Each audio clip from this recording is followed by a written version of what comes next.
Bonjour à tous. Cette semaine, Curiosité prend la direction du musée d'histoire naturelle et d'ethnographie de Colmar. Comme dans tous les musées, les salles d'exposition restent inaccessibles jusqu'à l'amélioration de la situation sanitaire. Pourtant, derrière les portes closes, la vie se poursuit au muséum, notamment par l'intermédiaire d'ateliers destinés aux enfants. Des animations proposées par le service éducatif du musée, créé dans les années 1980, et dont l'intention est de sensibiliser les plus jeunes aux problématiques environnementales en aiguisant leur curiosité.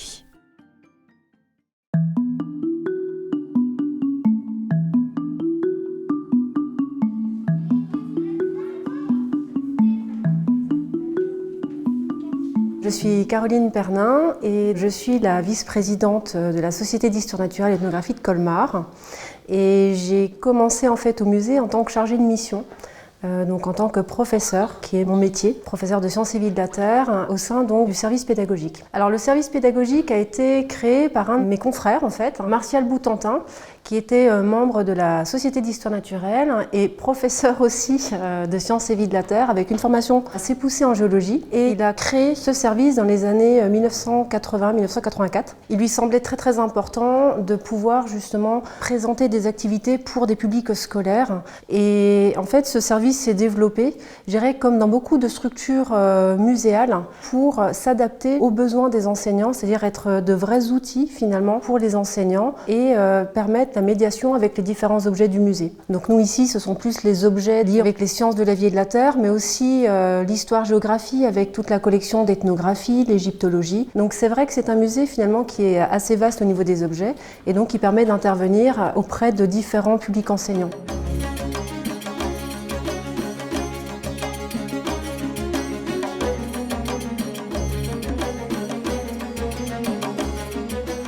Ce service, c'est aussi un outil de formation, puisque au sein des musées, et notamment donc du musée d'histoire naturelle, vous avez des spécialistes dans différents domaines, que ce soit l'égyptologie, que ce soit l'herpétologie, que ce soit la mammalogie, enfin on va dire les mammifères en général. Et en fait, ces personnes-là sont un puits de savoir. Donc on a mis en place au niveau du service éducatif des formations pour les enseignants.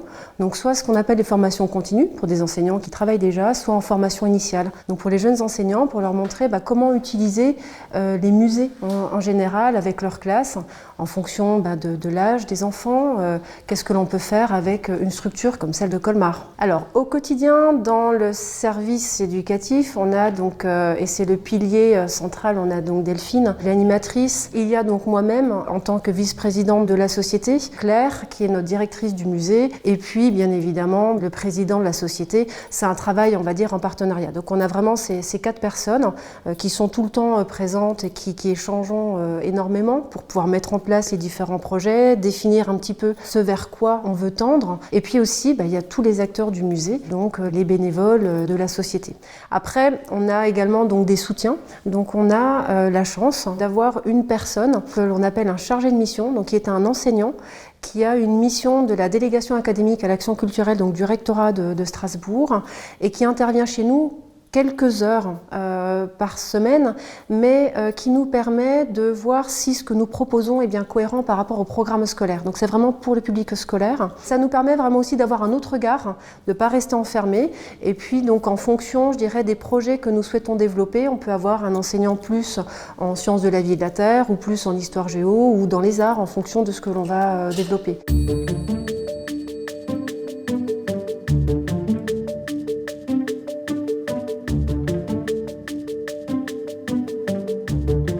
Je m'appelle Delphine Etienne et je suis animatrice au musée d'histoire naturelle et d'ethnographie de Colmar. Donc mon rôle, c'est d'accueillir les classes au musée, d'intervenir dans les écoles et également d'accueillir des enfants dans le cadre loisirs, donc les mercredis après-midi, les vacances, et de faire de l'éducation, l'environnement principalement. On intervient aussi pour le grand public, donc que ce soit pour des stands thématiques quand on est invité à des événements, et on propose aussi des sorties nature, souvent le week-end, autour de plein de thématiques. L'an dernier, on avait fait autour de la biodiversité et des insectes autour d'une ferme à Winsenheim. Voilà, on a déjà fait des sorties plantes sauvages comestibles également.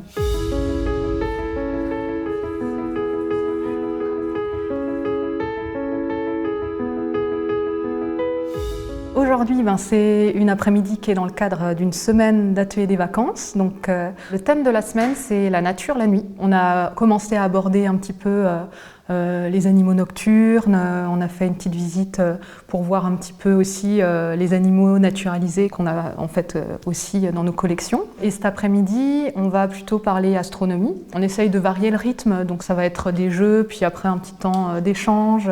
On peut projeter aussi des petites vidéos, on va faire des bricolages. C'est plutôt des jeux actifs en général où l'enfant va participer en fait.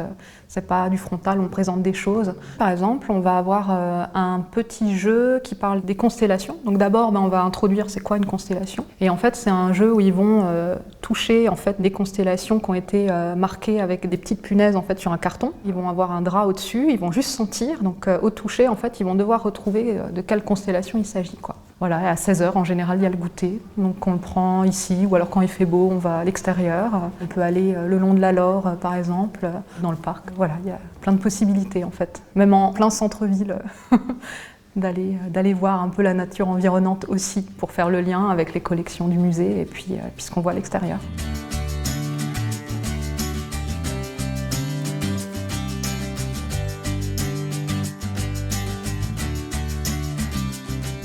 Le musée fait partie aussi du réseau donc, de l'Ariena. Et en ce sens, il travaille en collaboration avec d'autres structures qui agissent en fait pour l'environnement et la nature, donc comme les maisons de la nature, pour promouvoir justement tout ce qui est protection à l'environnement. Alors nous avons aussi en partenariat avec l'éducation nationale des projets qui peuvent être soutenus par différents, on va dire, organismes. Et nous, par exemple, nous avons tous les ans plusieurs projets PEJ, donc protéger l'environnement Jadère. Et ces projets donc sont destinés là aux classes et permettent de financer les animations de Delphine.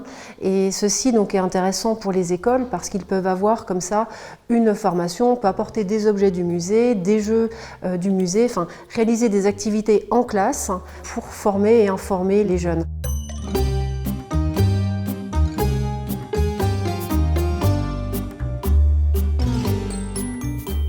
Par rapport à ce service, on souhaite vraiment qu'il soit encore mieux connu des établissements scolaires proches pour notre public scolaire parce que voilà, on crée des outils qui nous semblent être très pertinents et intéressants, donc on souhaite vraiment le présenter au plus large public possible. Voilà, donc l'idée c'est de faire découvrir à un plus grand nombre, bien évidemment le musée, et faire découvrir l'espace autour de nous, notre environnement proche, nos animaux proches, qui sont souvent bien formés, connus, et aussi toute la problématique de protection. Parce que souvent, les enfants, en fait, si on leur demande quels sont les animaux qui vous semblent être en danger, par exemple, ou qu'il faut protéger, ils vont très facilement citer les animaux d'Afrique, le crocodile, la girafe, l'éléphant. Par contre, des animaux d'ici, ça va être beaucoup plus compliqué. Donc on a vraiment envie que nos enfants de Colmar et environ connaissent aussi leur environnement et puissent dire voilà, nous aussi on a une richesse à protéger et pour la protéger il faut la connaître. Donc on essaye de leur faire un peu plus connaître cet environnement. On essaye de susciter des vocations, ouais, c'est clair.